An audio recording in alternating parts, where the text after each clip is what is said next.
Alors ce jour, nous parlons de la consommation des antibiotiques. Et déjà, qu'est-ce que c'est déjà un antibiotique?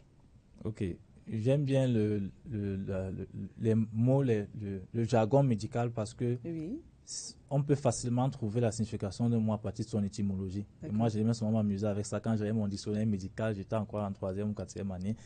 Donc, dans antibiotique, on a anti qui signifie contre, comme dans tous les mots, et on a bios qui signifie le vivant.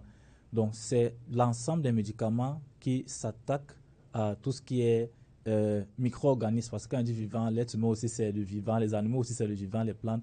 Mais dans le cas des antibiotiques, c'est particulièrement les microbes qui peuvent nuire à la santé des êtres humains ou des animaux. C'est pour ça, par exemple, qu'il y a des médicaments pour les humains et aussi des médicaments pour les animaux. Donc, il y a les pharmaciens vétérinaires, comme on parlait tantôt des différents secteurs Oui. de la pharmacie. Donc, c'est les médicaments que vous allez prendre dans quelle situation? C'est lorsque vous avez ce qu'on appelle une infection. Et en général, lorsqu'on parle d'antibiotiques, ça renvoie aux antibactériens, ceux qui combattent les bactéries.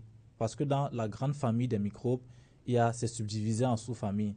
Donc, il y a les bactéries, il y a les virus, il y a les champignons, il y a les parasites. Vous pouvez par exemple partir à l'hôpital avec le mal de ventre, vous dites que vous avez les levures. Je crois que ça arrive régulièrement qu'on dise aux gens que vous avez beaucoup de levures dans le ventre. Donc là, ce ne sont pas par exemple des bactéries, mais ce sont des microbes qui peuvent aussi causer leur type d'infection à eux.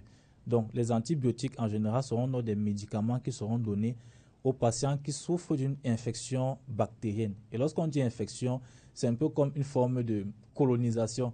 C'est-à-dire, vous êtes chez vous et vous voyez Oui. des étrangers, des envahisseurs qui viennent, qui prennent tout de votre territoire, de vos biens. Donc, c'est un peu ce que les bactéries ou les microbes font souvent. Ça peut entrer, par exemple, par la bouche, par les aliments qu'on consomme. Il y a Oui. les pathologies comme le choléra, la typhoïde. Donc, vous consommez des aliments qui sont souillés. Et puis, les bactéries qui entrent en grande quantité vont se mettre à imposer leur rythme, je vais le dire comme ça, à l'organisme et entraîner donc l'infection. Donc justement, l'antibiotique viendra contrecarrer. Oui, pour décimer ces envahisseurs indésirables, puisque Al- justement, c'est un impact négatif sur la santé. Alors,